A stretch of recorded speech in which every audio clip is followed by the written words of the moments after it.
میرا نام مرزا ظفر الحسن ہے۔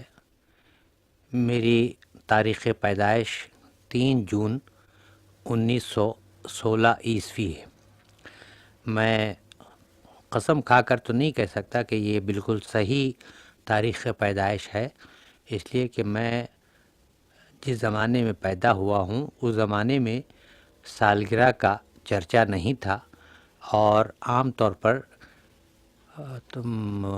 سالگرہ کی تاریخیں نوٹ نہیں کی جاتی تھیں۔ ایک عام اندازے کے مطابق میں نے یہ تاریخ نوٹ کی ہے، اور دفتر میں اور مدارس میں یہی تاریخ لکھی ہوئی ہے۔ غالباً یہ صحیح ہے، ہو سکتا ہے کہ یہ غلط بھی ہو۔ بہرکیف صحیح ہو یا غلط ہو، اس کی میں کوئی ذمہ داری قبول نہیں کرتا۔ میری پوری تعلیم اردو میں ہوئی ہے، یعنی میرا ذریعہ تعلیم اردو رہا ہے۔ میں نے جس وقت تعلیم شروع کی ہے تو ابتدائی جماعتیں صغیر جماعتیں کہلاتی تھیں۔ صغیر جماعت، صغیر اول، دوم، سوم، چہارم، پنجم وغیرہ سب اردو میں تعلیم دی جاتی تھی، اور میرے مدرسے کا نام تھا مدرسہ وسطانیہ سنگاریڈی۔ میں گاؤں میں پیدا ہوا۔ یہ ضلع میدک تھا، حیدرآباد سے 35 میل کے فاصلے پر ایک ضلع تھا میدک۔ وہاں کے مستقر کا نام تھا سنگاریڈی، تو میں وہاں پیدا ہوا تھا۔ کوئی 5000 کی آبادی ہوگی، تو میں وہاں کے اسکول میں شریک ہوا۔ پہلے وہ مدرسے تحتانیہ کہلاتا تھا، اس کے بعد سے جب ترقی اس نے کی تو مدرسہ وسطانیہ کہلایا، پھر اور جب ترقی کی تو مدرسہ فوقانیہ کہلایا، یعنی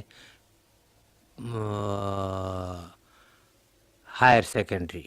پھر مڈل پاس کرنے کے بعد میں حیدرآباد آ گیا۔ یہاں سٹی کالج میں نے انٹرمیڈیٹ کا امتحان دیا۔